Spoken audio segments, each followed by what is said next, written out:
चलिए बात करते हैं देश के आज़ादी के बारे में। आप जानते होंगे जब भारत आज़ाद हुआ था तो भारत के सामने कई प्रकार की समस्याएं थी।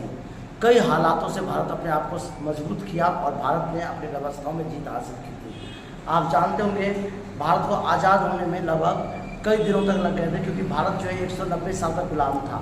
उसके बाद जो है वो भारत धीरे धीरे अपने आप में मजबूती से एकता के सूत्र में बांधता गया, देश की आज़ादी करी। देश को किसी एक हिंदू ने नहीं या किसी एक मुस्लिम ने नहीं, बल्कि सभी तरह के लोगों ने मिलकर के आज़ाद कराया है। देश को आज़ाद कराने में याद रखिएगा कई समय लगे थे और कई क्रांतिकारी ने अपनी जान गंवाई थी। उसी में से आज बात करते हैं भगत सिंह के बारे में, जो एक ऐसे युवा थे, एक ऐसे क्रांतिकारी थे जिन्होंने देश को आज़ाद के लिए अपने जान जोखिम में डाल दी थी। ऐसे कई क्रांतिकारी थे जिनमें से एक से बात करते हैं हम उधम सिंह के बारे में। तो जानते हैं उधम सिंह जो कि भारत के ऐसे क्रांतिकारी थे जो अपने जान के लिए भी हाथ धो बैठे, और उन्होंने जलियांवाला बाग हत्याकांड में जो नरसंहार हत्या देखा था उससे बदला लेने के लिए, याद रखना है, उससे बदला लेने के लिए जो जनरल डायर को मार गिराया था। तो जानते हैं उनके बारे में। उधम सिंह कौन थे? पहला क्वेश्चन आता है उधम सिंह कौन थे, याद रखना है। उधम सिंह कौन थे? तो उधम सिंह जो है, याद रखना, उधम सिंह एक महान क्रांतिकारी थे, एक ऐसे युवा थे जिन्होंने देश को आज़ादी में एक योगदान दिया था। उधम सिंह का पहला नाम क्या था? शेर सिंह। याद रखना है उनका नाम शेर सिंह था। जब जलियांवाला बाग हत्याकांड हुआ था 13 अप्रैल 1919 में पंजाब के अमृतसर में, याद रखना है, बैसाखी का दिन था। जनरल डायर ने देखा कि एक जो है सभा चल रहा है जिसमें काफ़ी सारे क्रांतिकारी लोग बैठे हुए हैं। वहाँ पे उसने क्या किया, गोलियाँ चलाने के आदेश दे दिया, जिसमें लगभग 3000 तक लोग मारे गए थे, अंधाधुंध लोग मारे गए थे।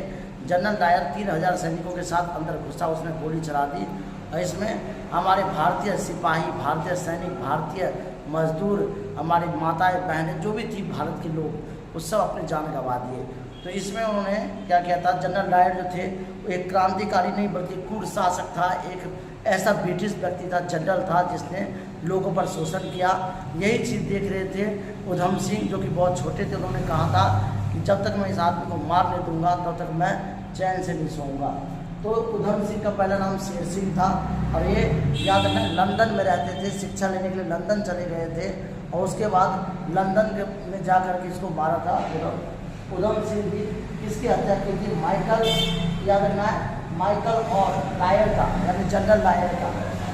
उधम सिंह ने बदला क्यों लिया? यानी उधम सिंह, क्योंकि उधम सिंह ने कसम खाई थी जलियांवाला बाग हत्याकांड को बदला लेने के लिए। उन्होंने जलियांवाला बाग हत्याकांड में काफ़ी सारे नरसंहार देखे थे और उनका दिमाग पूरी तरह से डर चुका था, क्योंकि उधम सिंह ने कसम खाई थी जलियांवाला बाग हत्याकांड का बदला लेना है। जनरल डायर का दूसरा नाम क्या है? याद रखना है, का दूसरा नाम क्या है?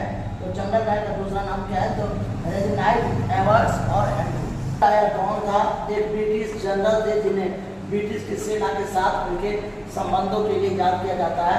उधम सिंह ने किस बंदूक से जनरल डायर को मारा था? राइफल से।